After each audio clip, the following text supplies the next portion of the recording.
to acknowledge the traditional owners of the land on which we meet today, the Wadawurrung people of the Kulin Nation, and pay my respects to their elders past and present, and acknowledge how well they've looked after this country for tens of thousands of years. Smart Living Ballarat is a free monthly workshop put on in collaboration between BREAZE and the City of Ballarat. And every month we look at different topics to do with sustainability and lowering the cost of living. Today we're looking at bushfire preparedness, and I thought that offering this topic was really important because every fire season we're seeing fires closer and closer to the centre of Ballarat. It's not only a concern for people, out in the bush anymore. Last season we had probably 4 or 5 fires near our place for the first time in a long time. My dad's been in Glen Park for 20 years and never really had a fire close. And then last season we had the one in Wattle Flat and one up on Alkira Road in Arena. We had the ones in Bunningyong, Mount Bunningyong and Mount Clear, and we've kind of been seeing them pop up all over the place. So it is really important to be prepared. I don't feel like I'm personally prepared, so I'm looking forward to today's topic. And we have guest speaker Fiona Williamson today, who is a CFA volunteer, wildlife rescue volunteer, and an expert on all things bushfire preparedness and community preparedness as well. So I'm your host, Ellen Burns. I think I've covered all my talking points. If you're watching online, feel free to ask questions or put comments in the comments, and I'll be checking that as well. But without further ado, I will hand over to Fiona. Thank you. Hi everyone, thanks for joining us. It's a great topic, great time to prepare. As we can see from the weather today, it's going to get some wild and unpredictable weather. So yes, as Ellen said, I'm a CFA volunteer. I'm the Lexton Land Care President, Chair of a community house, and a wildlife rescuer. So I like to come at bushfire preparedness from a range of different angles for a range of different people. So look, 45 minutes is not a lot to cover this topic. There is an absolute lot in it. But what I really wanted to do today was just give you the places to find the information that you need. Because sometimes people find it hard to know what is the best trusted information for their circumstances. So really what I want to do today is give you a bit of a checklist of essential tasks that you need to undertake for fire season, and then where to find those information that's right for you, just so it feels less overwhelming, because we all have a part to play in keeping Ballarat safe. So, see if we'll go through the next one. Skip one. Get used to this, sorry everyone. We'll stick with this one. Why does it matter in Ballarat? Look, I know sometimes people feel a bit complacent because we live in a city. Well, I don't anymore, but I did live in Ballarat. And so it's sort of like, we'll never let the city burn. Absolutely, but talk to the people of Canberra. A number of years ago, they had really significant fires. I remember going when I lived in Canberra and visiting my boss at his place. He had this place, it wasn't a new build, but all the houses around him were being sort of newly built, or the blocks were empty, and I was like, what's going on? And he was on the last street before where the suburb ended. And there was grasslands and forest in the distance, because it's very much like, Canberra's very much like Ballarat, it's a bush capital. And he said, we had the fires through here. He goes, half the suburb was wiped out. That's why it looks like a new build. It's actually an old suburb. We had ember attacks come in from forest and the grass fires, and people weren't prepared and their houses burned, and it was really, it's like mine survived, but this one and this one, they didn't, they burnt down, they're being rebuilt. So it can happen. So that's why it's really important.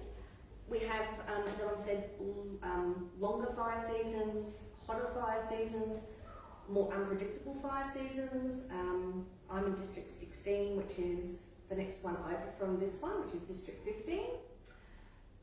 We've had really significant ones at Buanga. We've had Mount Cole, we had Pomona, we had Pomona again, we had the Grampians, and that's before all the fires down this way as well. So we've had really active bushfire seasons the last few years, and that is not going to change this season. We've already had significant fires starting to take place in New South Wales, so everyone needs to be prepared. And really it just gives you a bit of a feeling of control when you are prepared. So Ballarat, if you're evacuating today, it is, which way would you go? Do you know which way you would go? So I've sort of done a little, this is from the CFA, the little green people, that's your neighbourhood safer places. If you don't know what your neighbourhood safer place is, it's your place of last resort. It is a place that has been cleared for you to shelter in place. It will be hot, uncomfortable, scary as all hell. May not accommodate everyone in the size of the City of Ballarat. So it is definitely your place of last resort if you get caught out. But a lot of people don't know that there are some in Ballarat. The centre of Ballarat being the main one. That would be the line that sort of everyone falls back on. But imagine, you know, we had that a few years ago with the big bushfires, and there was lots of smoke hanging around the city. Power's going out, it's smoky, everyone's like chooks with their heads cut off because people don't react well in an emergency.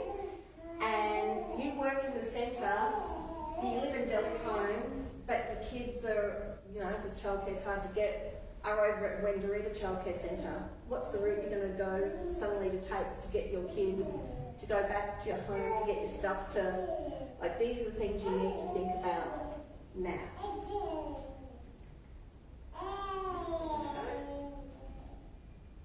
So we'll cover those today, but the one I really want people to get across is the fire danger ratings versus what a warning is. So these came out in 2022. We keep saying they're the new Australian ratings. I think we could probably stop saying that now. These are the same now across the country. Lots of people will be familiar with the 5 pie chart. We now have 4. I was just in the Blue Mountains on holidays. They're already in their fire season, and we had a moderate and a high day. And I knew where I was, exactly what that meant there in terms of what I needed to be thinking about. So it was a long weekend, because it was a long weekend in Sydney, it was a long weekend in Canberra, so the Blue Mountains was packed. And there is one road in and out, pretty much. And it's quite a hairy drive at times. So you have to really then think, oh, if we got stuck and there was a line of traffic and a fire broke out, were doing planned burns at the time. If that gets away, what do we do? Because there is a chance that something could happen. I would really encourage people to go on to the website, because the CFA actually has under it, what sort of activities should you be thinking about under each of those for each day. So, and everyone will have, depending on where you live and depending on what your household is like, will have different things that they'll want to trigger to take action under each of those days. Ooh, that wind's really picking up. Speaking of weather.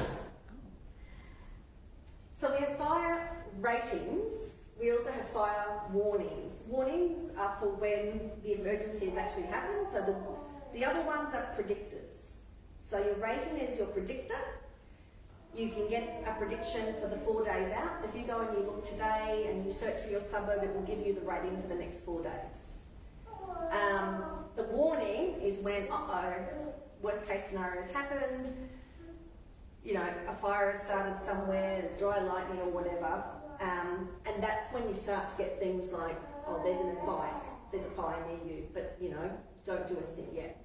Or it's a watch and act, there's a fire near you, we think we're going to get it under control, but maybe get ready to leave, and then obviously a range of emergency warnings like evacuate, you know, too late to leave, shelter in place, all of those. I guess the thing I really want people to know coming into fire season is the prediction ones, right? That's done with the Bureau and the CFA and others in a very predictable way. Every day they're updated. You can have a look ahead of time to make your plans. to sort of look at your level of risk.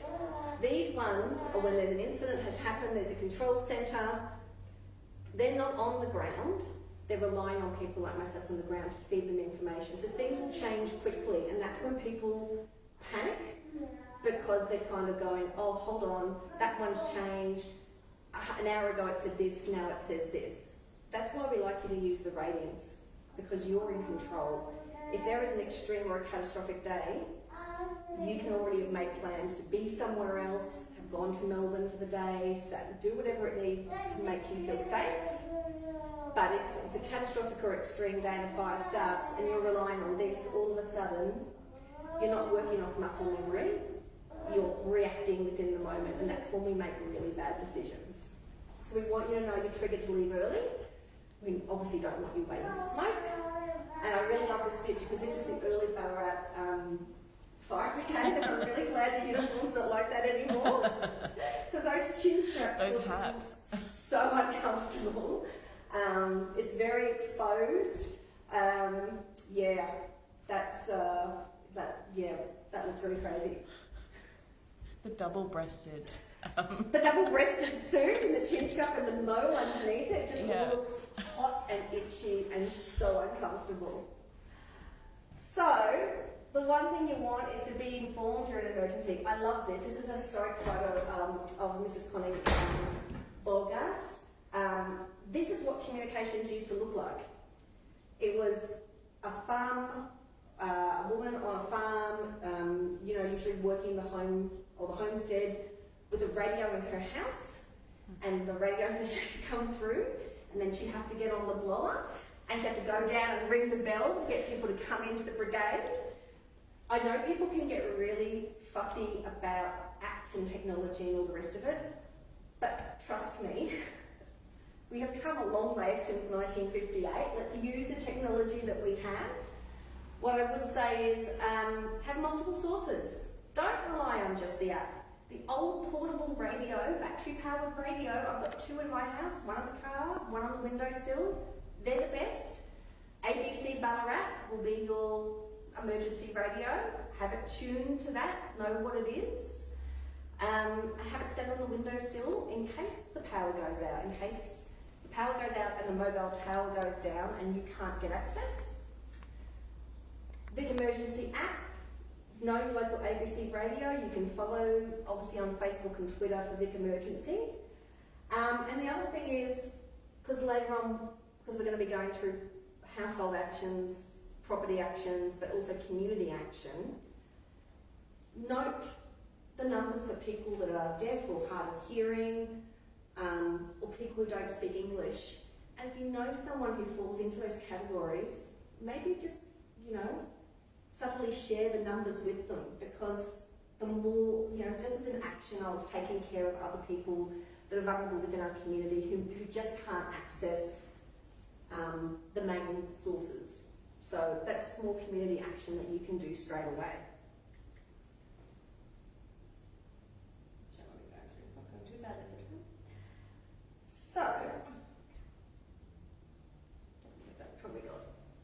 So we're going to go through preparing your household plan, preparing your property, and then preparing your neighbourhood.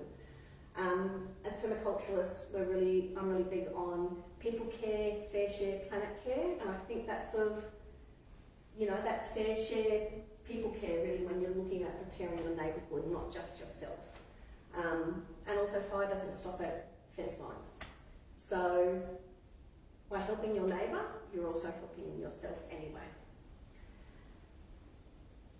So actually that one just to have a look at, that's obviously one of the actions we want to take. You get rid of all your leaves. That right there, that is where embers are going to go in. Right, we're going to blow in under and light up your deck.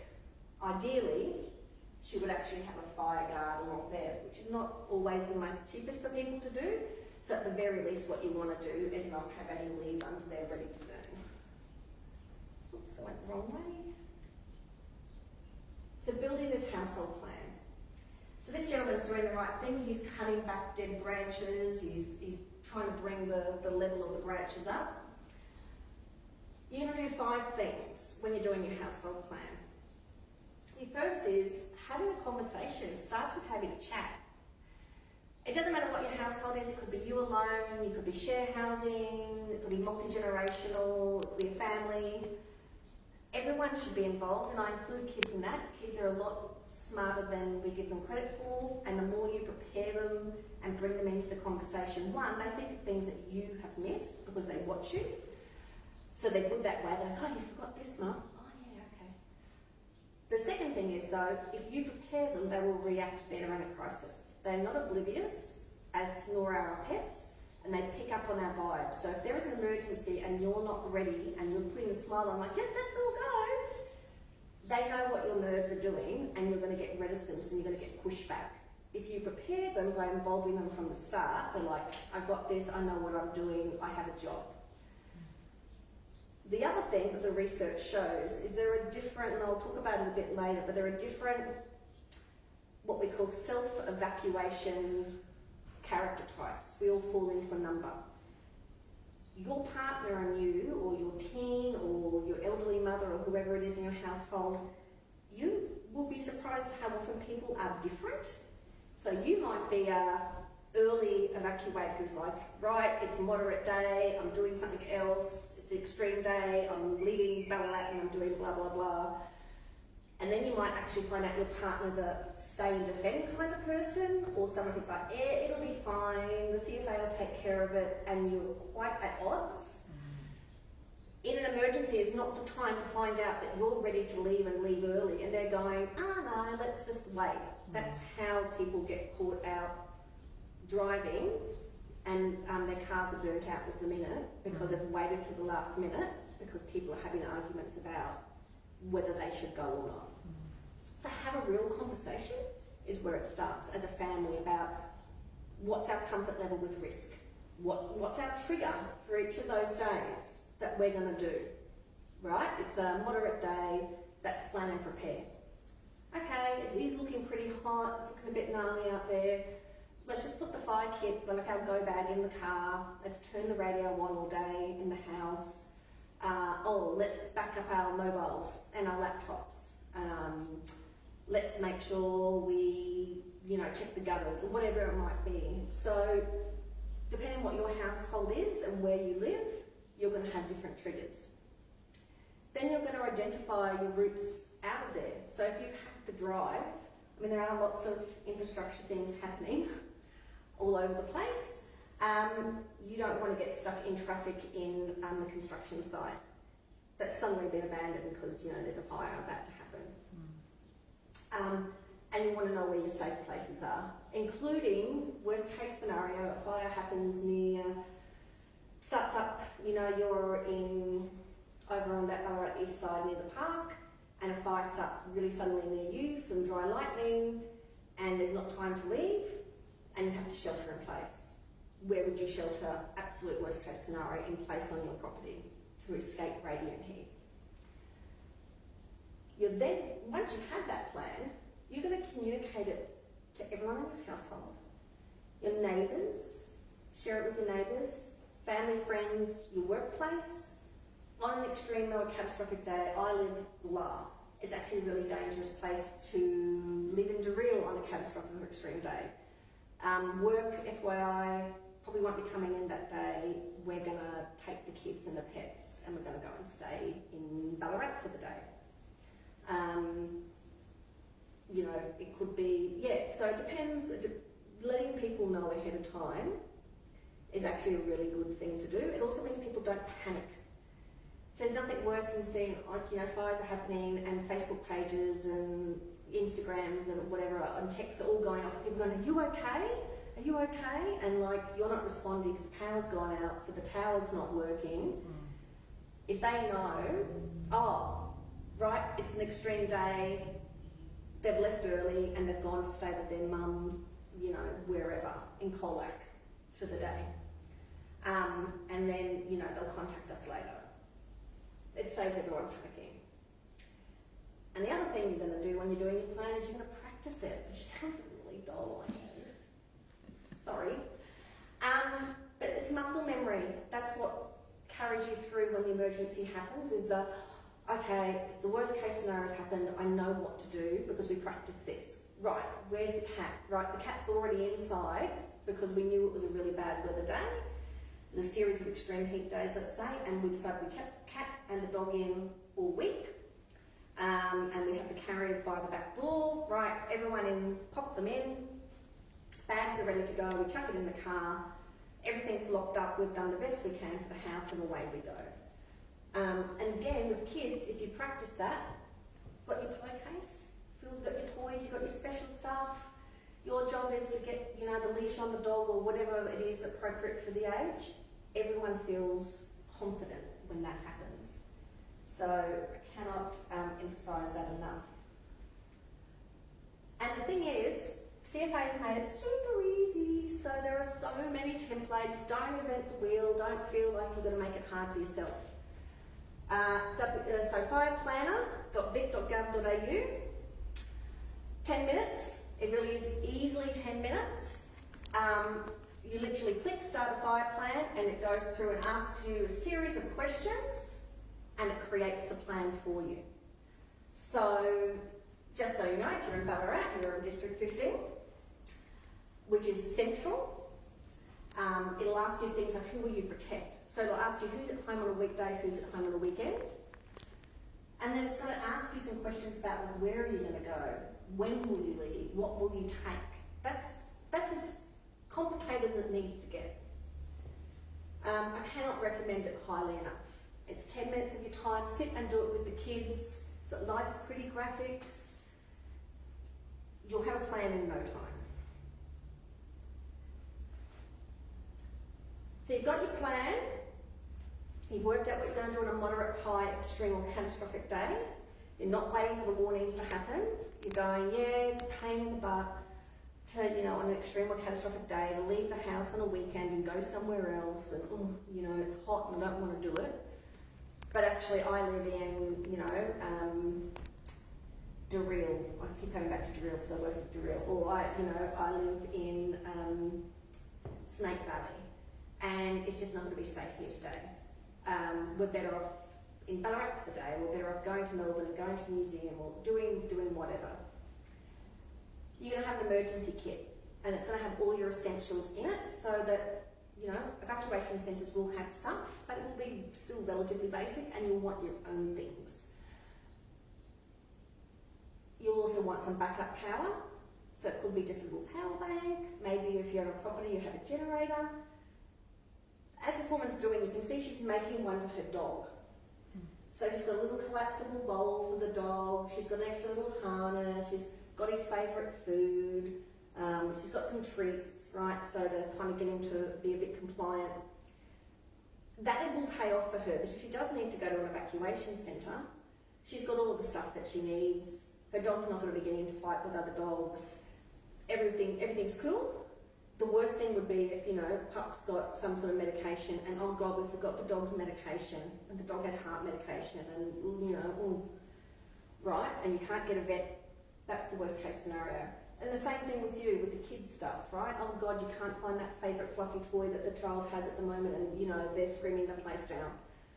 So have those backups, and it's easy to do it now. You're doing your weekly shop. Oh, okay, we'll get a little extra one this week and we'll chuck it in the emergency bag. The Australian Red Cross has an app called Get Prepared. It's brilliant. It is designed exactly for this. It asks you every single question you could possibly need. It's modular and sort of gamified, so kids love it. They'll really get into it. If you have kids, there's one for kids. If you don't have kids, you don't do that one. It has one for pets. If you have pets, you use it. If you don't have pets, don't use it. It will store everything in it for 3 months. The Red Cross is really big on privacy, so after 3 months it deletes everything in the app. So what it does do though, is it gives you the opportunity to finish it. I did bits of it, for instance, sitting at the doctor's appointment waiting. Oh yeah, you're already on your phone. Answer a few more questions. Oh yeah, what's my insurance policy? Put that in. Great. Okay, what's that, what's that number? It'll ask you stuff to do with stress management. So if the worst case scenario happens, and it's like the Grampians where it went for weeks and weeks and weeks, that you're out of your home, who do you talk to if you're stressed? That's not in your immediate family and is impacted person you can vent to who can be 100% emotionally there for you, just for that, nothing else. And what it does is it will produce a PDF and you can email that or text it, whatever, to yourself, and then you can just text it to everyone that needs it. Oh yeah, mum needs a copy of that, because it has all the places, all my meet-up places. We're first of all going to meet here at the end of the street. Okay, we can't do that because, you know, we can, but Dad can't because he's at work. Okay, the next place is the next town over, away from the fire. Okay, no, that's blocked off because of blah, blah, blah. Okay, well then it's Ballarat. We're going to meet in Ballarat and we're going to meet at the Ballarat Library. That's our meet-up point. So there's a series of it that we'll go through. You can give it to everyone you know so they don't panic. Okay, meet-up 1, we can see meet-up 1, 2 and 3 is not possible. They'll be at meet-up 4. Great, let's go there. So you're going to have an emergency kit and it's going to be at your back door or it's going to be in your car. And just use an old bag. Old sports bag that you no longer use, or an old suitcase. You don't have to get anything new. You don't have to reinvent the wheel. Just use what you've got so it doesn't cost much. But you will feel better because you know everything will be in your plan. And you'll practice it. You're going to walk through your plan. You're going to check your kit, you're going to check your routes, you're going to review it yearly, and you're going to involve everyone in the house. Because then that's that muscle memory for if something really does happen.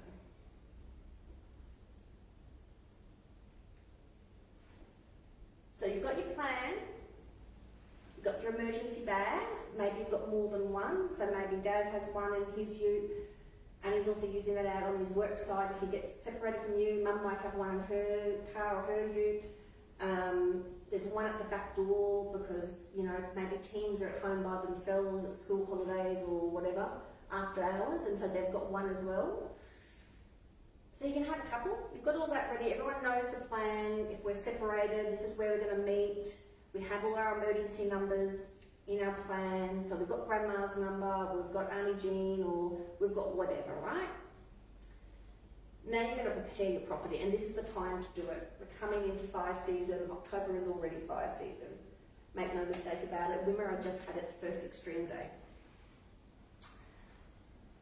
These are some of the things this lovely lady and her husband highly recommend to people if you're getting up a ladder.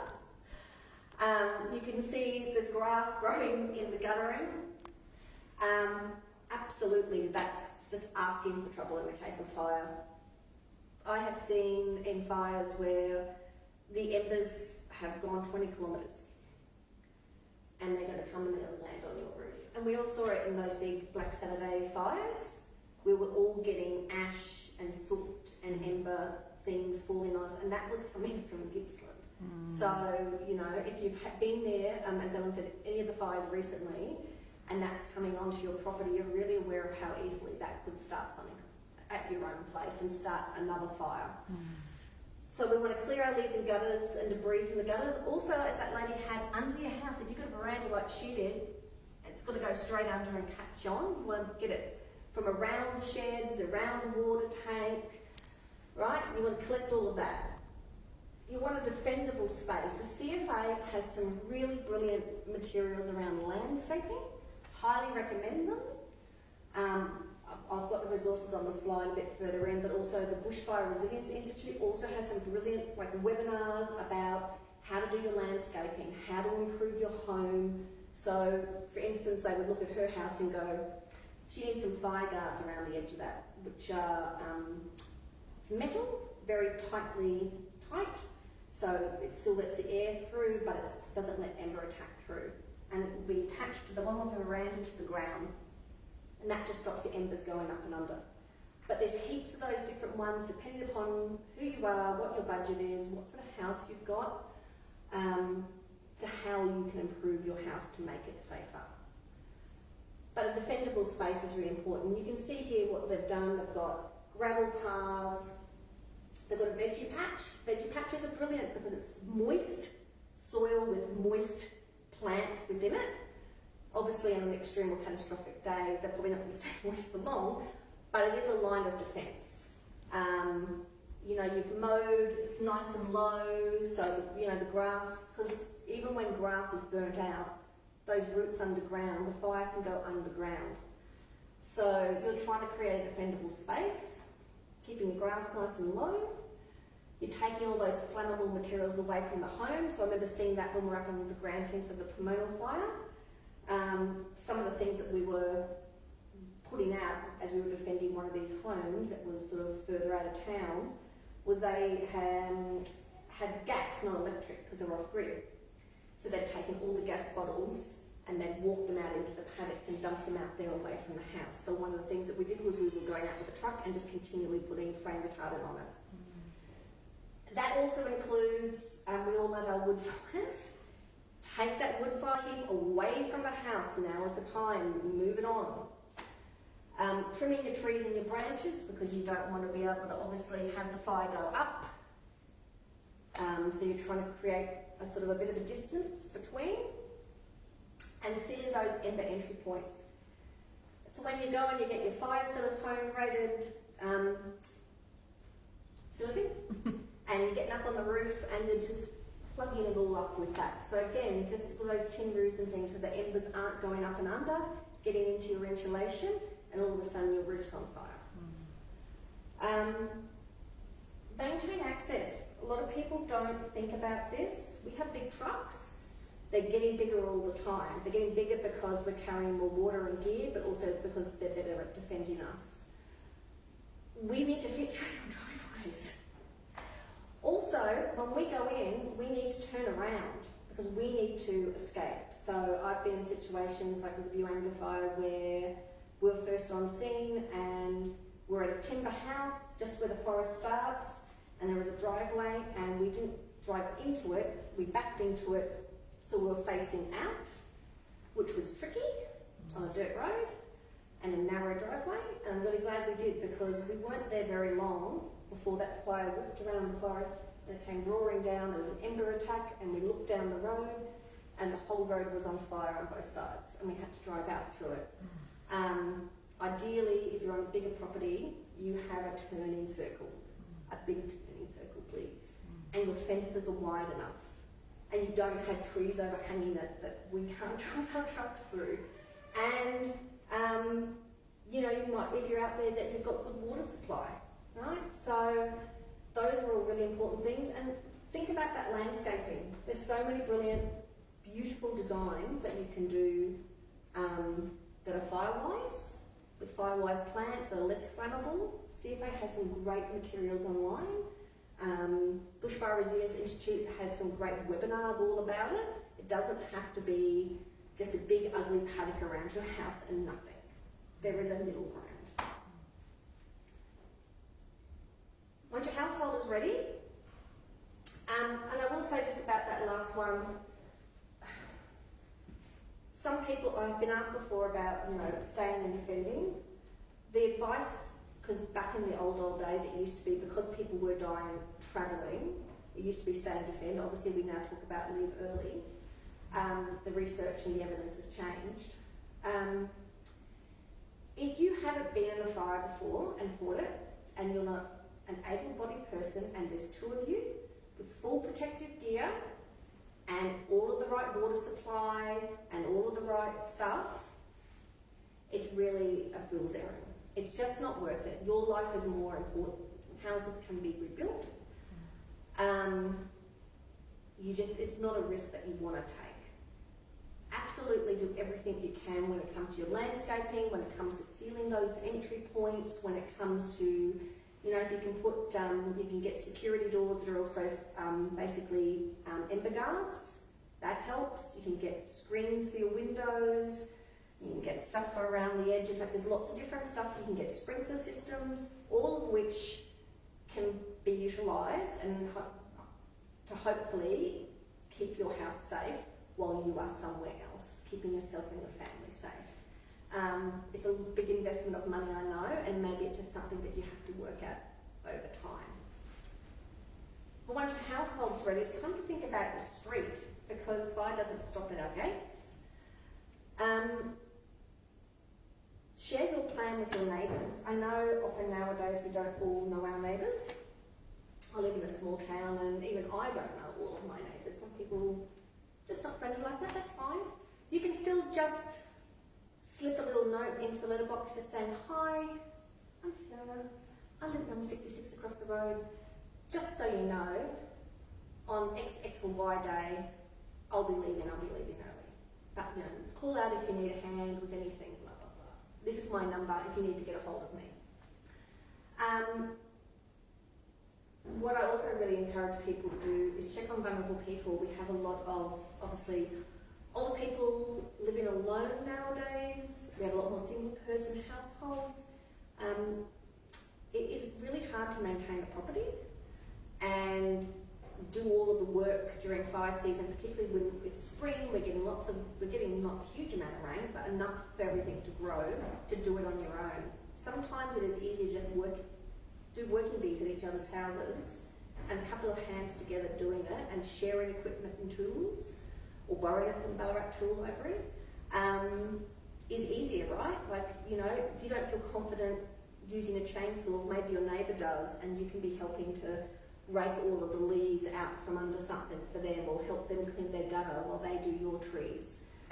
Ultimately, if you're helping each other out, you're keeping each other's places safe, and they're not likely to start during an ember attack, which means that yours is less likely to as well. So, and also just things like, you know, checking that they have a fire plan. We're still not perfect by any stretch of the imagination on making planning for people with disabilities, or people, you know, with mobility impairments. Having a check on them. Are they able to drive? Are they able to escape on an extreme day? Is really important to take that care for other people. So that's probably one of the really big, I think, community actions that we can all take. And the other one I would really recommend is joining or starting a local CFA group like Community Fire Guard. CFA is available. They have staff that do this. Community Fire Guard is a program where you go through all of that household, property planning, etc. as a group, or a little neighbourhood or a street, over a series of sessions together run by the CFA. There was a group in Beaufort that did that. One of the council staff that I knew, he got one together for his street just before we had the Buanga fires right next to Beaufort. They did a community fire guard, and he said we all felt so prepared as a street because we all had a household plan. We had a WhatsApp group. We knew who was vulnerable on the street. We got together to do some general tidying up and some other things, because obviously council out in Leo can't get to all of the trees and things, so they'd gone and done it together. And he said we were really prepared, and both did have to evacuate in the end. And they were much less stressed about it because they had gone through the program together and built a bit of community neighbourhood resilience. So you can absolutely contact, I've got the email further on, but you can contact CFA and ask for that program. It's really an excellent program. Right, so we talked about neighbourhood safer places. You can find that on the CFA website. Pop in your address and it'll show you where your closest one is. But again, just really have a think about those exit routes and thinking about where your pets will go. Not every evacuation centre will take all pets. Sometimes they'll say, oh, you can have your pet put out in the car. We're not always comfortable leaving our dog, particularly if it's been a highly distressing situation, or out in the car, it's still hot. So you might want an alternate. It might be, we're not going to go to the evacuation centre, we're going to go to Melbourne to Army Flows, because Army Flow has a backyard and we can put the dog into it. So I would just really encourage you to have a think about those things, because I know right now actually, next to where I live, the RSPCA and CFA are having their annual, hey, prepare your pet for fire season. In my case, for instance, I practice with our goats, Gus and Tofi. Ellen knows my goats, you have goats too, goat fans, and the boys did not want to get into the back of the ute. And I bought this ramp for them, I thought it was really clever, and we were practicing, we did our drill, so come on boys, and put them on their leads and up the ramp, and they were like, nah, it's not happening, and goats are very stubborn, but they have this stuff they love. It's like the stuff that horses have, it's got molasses in it, and we don't give them much because they become very fat. So I kept it, and I was like, oh, look at the molasses, and they go absolutely berserk, and then I just shoved it into the back of the ute. Well, Gus, the guzzler, straight in, and Toby was sort of, I don't know what to do, and then he was like up and in. The food drove him. So whatever your pet has, like these are the tips and tricks, right? You know it's going to be an extreme rated day or a catastrophic rated day, and you might have to evacuate. It's a good chance you'll have to evacuate your pet. Go cold turkey on their treats for the week before. So they're absolutely down for a treat. Like, yep, you want to get the treat, it's in the container. Make life easy for yourself. And that's where the practice will show you the things that are going to work in an emergency for your pet. This is an interesting one. It's the boffin in me, but these are the fire evacuation they're called archetypes or the characters, right? And everyone's a bit different, you know. CFA member, I'm probably what we would call an experienced independent. Some people are considered evacuated. They're the people that are like, it's a high fire danger day, I don't even want to borrow this, I'm not going to fight any fires, packing up my stuff, and going to the beach for the day.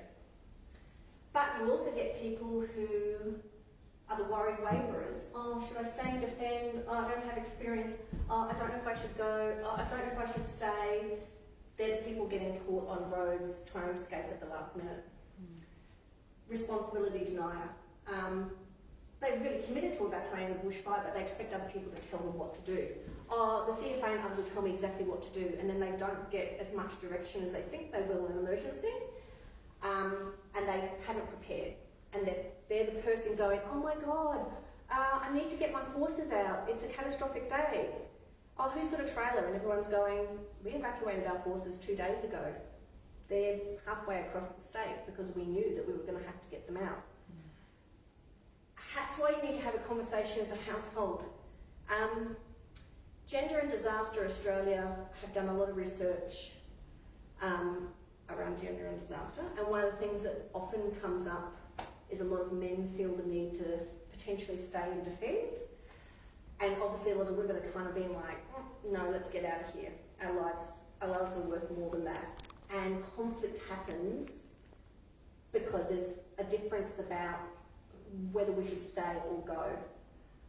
So you will be surprised how often this happens, and that's why you need to get on the same page. Have an early conversation. Have these conversations where you're like, I would rather you be alive, the house burned, and you're alive, because you're more important to me than the house. Those are the really important, heartfelt conversations you need to have and be on the same page. Be like, really, you think you're staying and defending? Where's your gear? Where's your stuff? You need 2 people. Call those people out on, are they as experienced as they think they are? Are they really up for this? Have they really thought through everything? And have those difficult conversations now. So this is your checklist, your fire prep for this week. I want everyone to download that Red Cross Get Prepared app. No, you're going to say another bloody app. It is really very good. I promise you, it's very good. I want you to clean under your gutters, under your decks and your eaves of leaves like this lovely couple. Right, and you can see here even they've still got that little bit of a gap under the deck. There's a bit of grass under there, they need to get the whippersnipper in. Have that household meeting, make a plan, practice it. I want you to find an old bag and I want you to turn it into an evacuation kit and start putting stuff in now. The old dog toys that they no longer play with, chuck them in. Extra pack of Smackos, chuck them in. Copy of your will, copy of your insurance policy, chuck them in a nice, plastic bag and chuck that in. Colouring pencils for the kids, and we're all given heaps of different stuff for kids that kind of go in drawers or kids get sick of. Chuck it in, right? Check your insurance policy is up to date. Like, we got a such and such for, our birthday or whatever it might be. Oh, we got a PlayStation, is that added onto the list of things? Or you got a new, we got a new whatever. Oh, we got a new dishwasher. We probably should put that in. Take photos. Photo. Just take a video of your house to show your insurer afterwards. Here's my stuff. I'm not lying. I did actually have it. You'll be surprised how many people don't have any of that, and then they have no proof. the receipts burnt in the fire, as did the warranties, and you've got no proof of purchase. So do yourself a favour, take some photos. And consider signing up to a CFA or Bushfire Resilience Institute webinar. They are all broken down into like really specific things about how to make a bushfire plan with kids, or how to landscape if you're on a bush block versus a rural property. Like, they've got every iteration you can think of for your circumstance. So get into it. These are my 3 big ones. Bushfire Resilience Institute, absolute experts who get in, the absolute experts, the people who worked for CFA and CSIRO and fire research forever and a day. All of the experts in places like the Red Cross, they all come and do webinars for the Bushfire Resilience Institute. That's the webpage, so www.bushfireresilience.org.au. They have about a decade's worth of webinars on there, and you can go back and watch them all for free. Their whole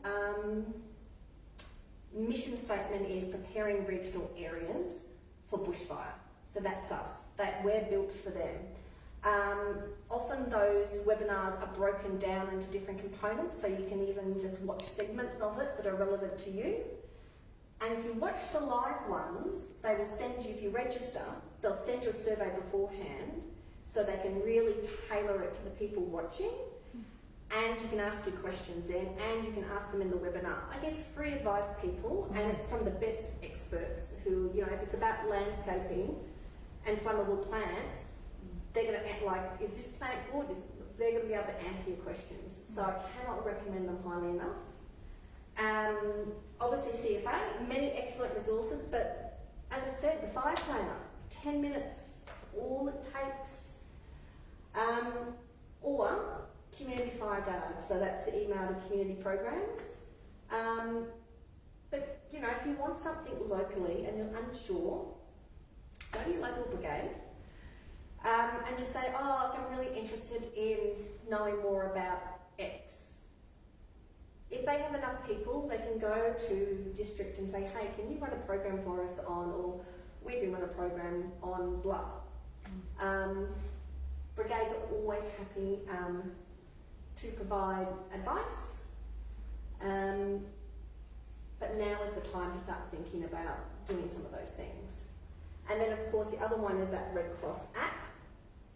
It's really great because it brings everything together. So it will ask you all of those things about what are your key documents, what's your insurance policy number, what's the number that you need to call to log a claim, do you have special items, medication, stress management plans, a plan for your animal. So that's a little QR code for Apple and Android. And like I said, it's just the easiest thing in the world to use. Can't recommend those ones highly enough. So, I guess my closing message would be plan, prepare, practice and partner. So the partnering is, it could be the CFA, but it could just be the people in your neighbourhood. It could just be, you know, going to your neighbour and just saying, do you need help, Bev, chopping those, I can see that branch is looking a bit dodge. In a fire or a windstorm that's going to come down, do you want me to help you with that? You know, make the offer. Because we're all in it together. And all the actions that we all collectively take, that's what's going to make Ballarat safe during a fire. We've had some really, really bad seasons. This will probably be another bad season. The more that we all pull together and we help each other, the better prepared we're going to be. And I just thought I'd play, I'll see if it plays for me. Finish on a positive note, but I just love this one, see if it'll play. This is, and don't forget, I have to say as a wildlife carer, don't forget our wildlife. This is out at the Grampians fires. It's a poor little ringtail. He was smoked out. He wasn't too badly burnt, he just needed to be cooled down and cleaned off. But don't forget your little wildlife friends. So when you're evacuated, or even if it's an extreme, like hot days, now's the time to put out the water bowls. Right? Have some shade in your garden. just, have a think about your little wildlife friends as well, because they will suffer in all of this as well. Any questions? That was a lot. Quickly, sorry everyone. Boom, boom, boom, boom. Yay. I've got questions. Yeah. One of mine is, we have goats, as you said, and a sheep as well, and 3 cats and a dog. So for us, I guess I hadn't really thought about it in great detail until we had those fires near our place last season. And then I was kind of thinking, well, there would be no way for us to transport them all at once. Yep. We could possibly do it over a couple of days, but definitely not all at once when there's suddenly a fire crops up, down the road. And we live right next to Creswick State Forest, or Glen Park State Forest. They've renamed it. So I was kind of wondering, what would be the best idea with the animals? Are you wanting to kind of, tether them somewhere where you think that they're going to be safe, or are they safer being able to...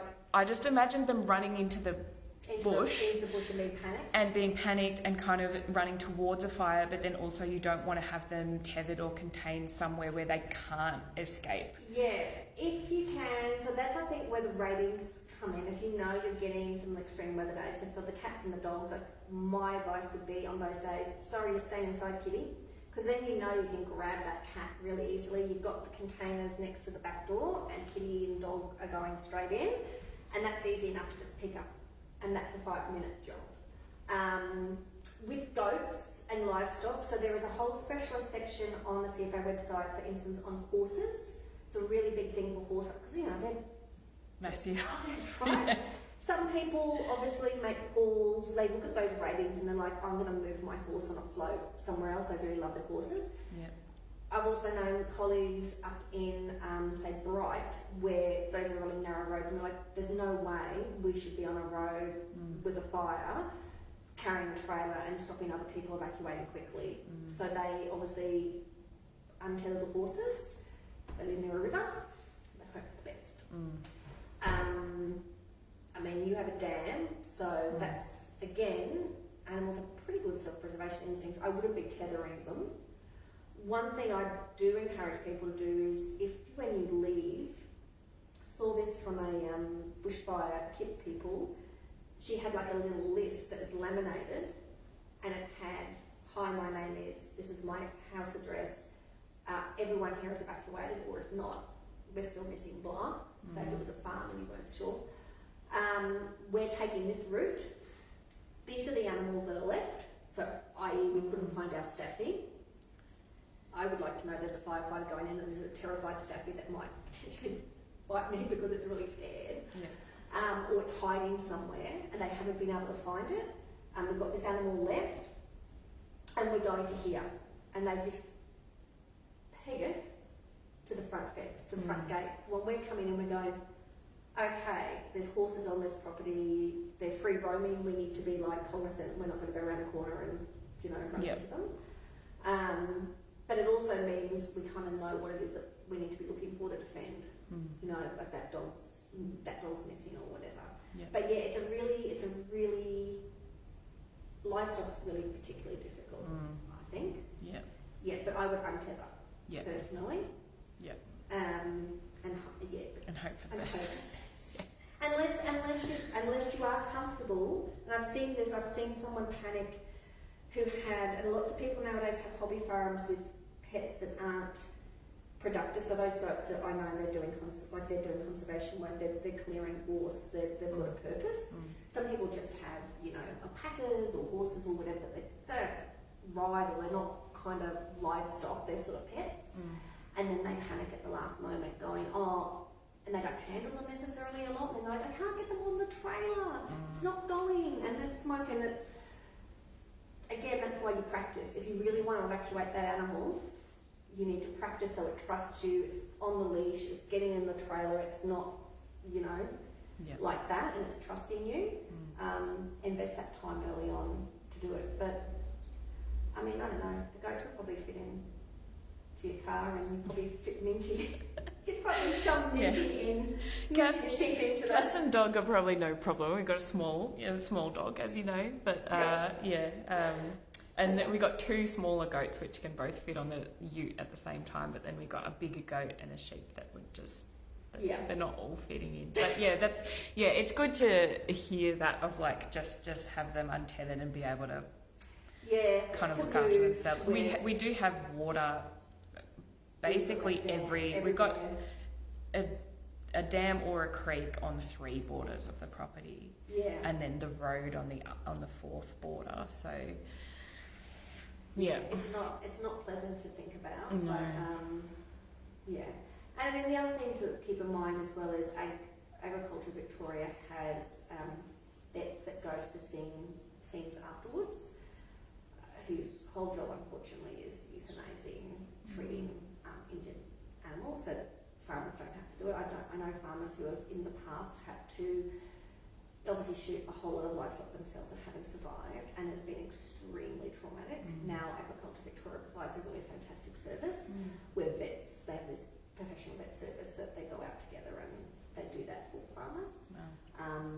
So in that case scenario, again, that's why it's really important to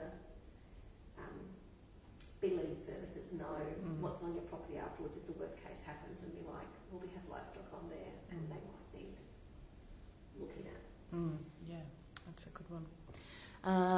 No questions online as yet. If you have any questions online, feel free to put them in the comments.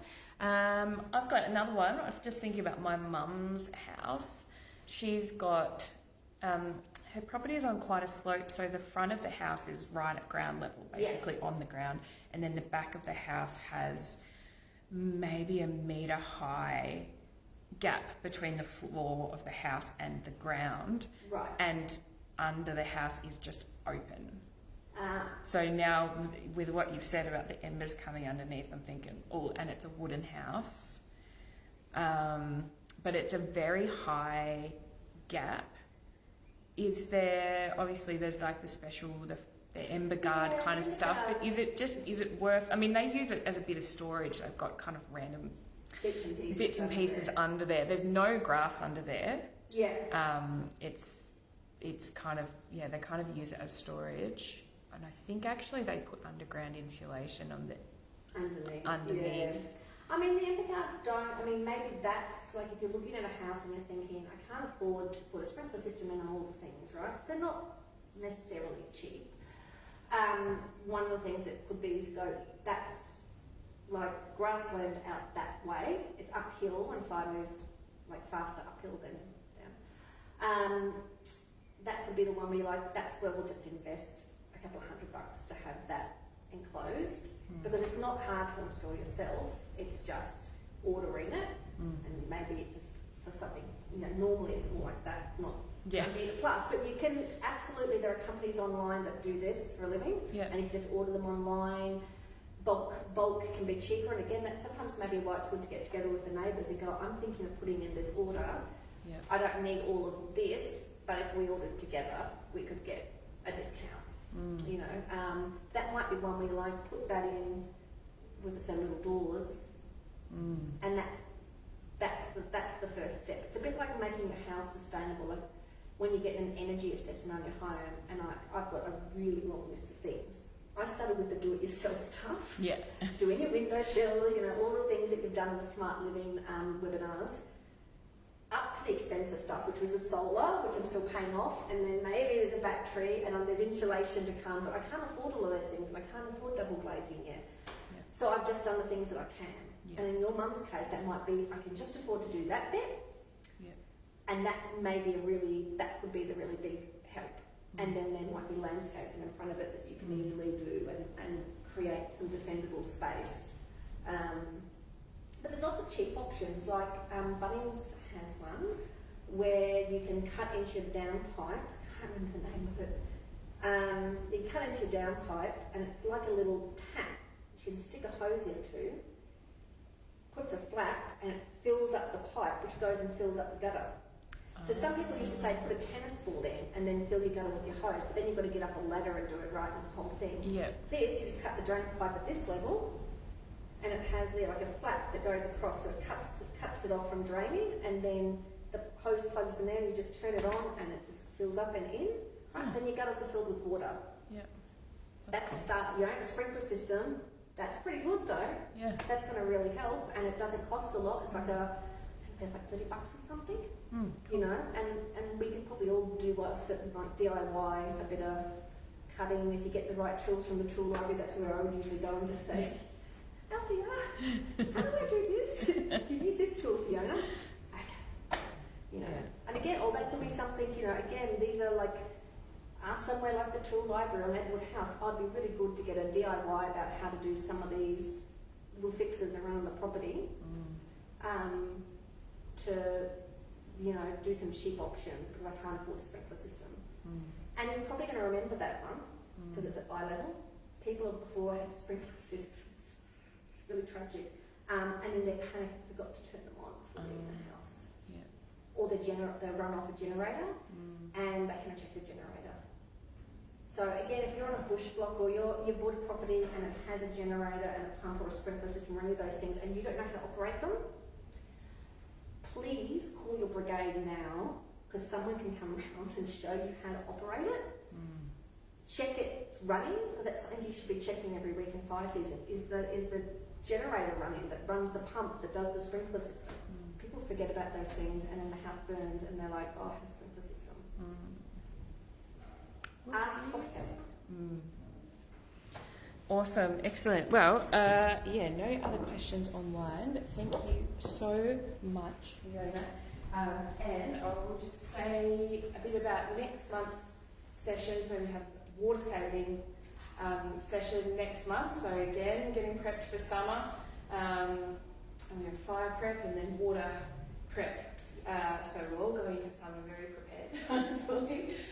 It'll be back here, Sebastian Library, streamed online, of course, as always. 4th Wednesday, I believe it's November 26th, is the 4th Wednesday. 12:30 till 1:30, and that's our last session for the year because the 4th Wednesday in December, I think, is Christmas Day or Boxing Day. So we don't have a session in December, but we will be back in 2026. This is brand new announcement. So Smart Living Ballarat has got funding again from City of Ballarat for 2026. It will be the 10th year of Smart Living Ballarat, so a decade of Smart Living Ballarat, which is pretty amazing. But it will be changing slightly. The council want us to focus on zero waste. I think partly because of all the new bin systems and everybody getting used to that. They want us to have a particular focus on zero waste. So all of our sessions next year will be on waste reduction. I'm still going to find ways to tie it into different topics.